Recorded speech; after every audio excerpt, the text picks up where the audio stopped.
सुरक्षा बलों के साथ मुठभेड़ में एक आतंकी मारा गया है, जबकि एक जवान मुठभेड़ में घायल हुआ है। कल इनपुट मिलने के बाद सुरक्षा बलों ने इलाके को घेरे में ले लिया था।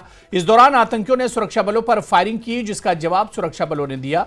सुबह सुरक्षा बलों ने ऑपरेशन शुरू किया, जिसके नतीजे में एक आतंकी मारा गया। गुजरपट्टी जलूरा में सुरक्षा बलों का यह ऑपरेशन अभी भी जारी है।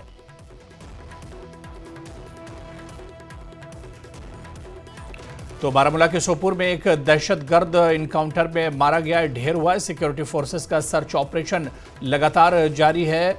आपको बताते चलें कि बारामूला मुठभेड़ में एक दहशतगर्द को मार गिराया गया है और यह ऑपरेशन अभी भी जारी है। यह इनकाउंटर अभी भी लगातार चल रहा है।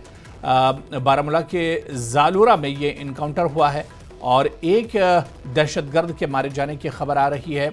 और तस्वीरों में भी हम आपको दिखा रहे हैं, एक मरे हुए दहशतगर्द की जो बॉडी है उसे दिखाने की कोशिश कर रहे हैं। सुरक्षा बलों का सर्च ऑपरेशन भी अब लगातार जारी है, इनकाउंटर भी जारी है। सोपुर जालूरा मुठभेड़ में एक दहशतगर्द को मार गिराया गया है। कल ही ये इनकाउंटर सिक्योरिटी फोर्सेज और मिलिटेंटों के दरमियान शुरू हुआ था, जिसमें एक मिलिटेंट मार गिराया गया है।